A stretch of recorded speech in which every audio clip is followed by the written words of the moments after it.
ఏమి డిసైడ్, ఏమి నిర్ణయం, ఏమి త్యాగం. ఎందుకమ్మా రూతం అంటే తన జీవితంలో అతిశయం, మేడలు, గూడులు, ఓ జనాలు, ప్రజలు, ఆడంబరాలు కాదు, నా దేవుడైన యెహోవా నామమే స్తుతించబడాలి. మాత కలిగిన దేవుడు సామాన్యమైన వాడు కాదు, సృష్టికర్త. సృష్టించబడిన వాడు కాదు, సృష్టించగలిగిన వాడు, లేని వాటిని ఉన్న వాటిగా పిలవగలిగిన వాడు, మృతతుల్యమైన జీవితాలను జీవంగా పిలవగలిగిన వాడు. ఆయన కావాలి నాకు. ఏమి ఒరిగిందని నీ జీవితంలో ఇవి కావాలా? పొలాలు పోయాయి, పంటలు పోయాయి, భర్త పోయాడు, కుటుంబం, పిల్లలు పోయారు, అన్నీ పోయి ఇంకేమి కావాలమ్మా?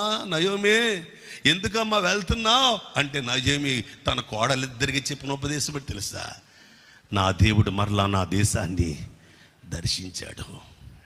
నా దేవుడు ఎంత గొప్పవాడో మీకు ఎంతకాలం చెప్పుకుంటూ వచ్చాను కదా కోడళ్ళారా. నా దేవుని గొప్పతనం చెప్తూనే 10 సంవత్సరాలు ఉంది అక్కడ. 10 సంవత్సరాలు, 2 సంవత్సరాలు వాళ్ళ కోడలకి టీచింగ్ ఇచ్చింది, ట్రైనింగ్ ఇచ్చింది. అందులో ఒక కోడలు డిసైడ్ చేసుకుంది నాకు మోయాబే కావాలని.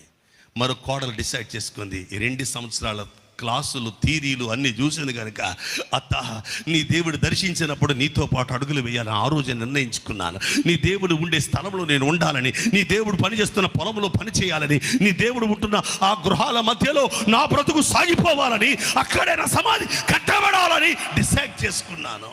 ఎందుకంటే నువ్వు చెప్పే ప్రతి నిరీక్షణ, భర్తను కోల్పోయిన, పిల్లలు కోల్పోయిన నీ నిరీక్షణ నన్ను ఎంతగానో వెంటాడుతుంది. ఈ జీవితం తర్వాత ఉన్న జీవితం ఇవ్వగలిగిన వాడు, నిత్య జీవాన్ని ఇవ్వగలిగిన వాడు నా దేవుడు. నా దేవుడు ఈ జీవితం కాలం మట్టుకు మాత్రమే కాదు, నిత్య జీవం వరకు కాపాడగలిగిన వాడు. అందుకే నేను ఆ దేవుని దగ్గరికి, ఆ పొలాల్లోనికే, ఆ పరిచర్యలోనికే వెళ్ళిపోతాను. నేను కూడా డిసైడ్ చేసుకుంటున్నాను, ఆ నామమే హెచ్చించుకుంటాను.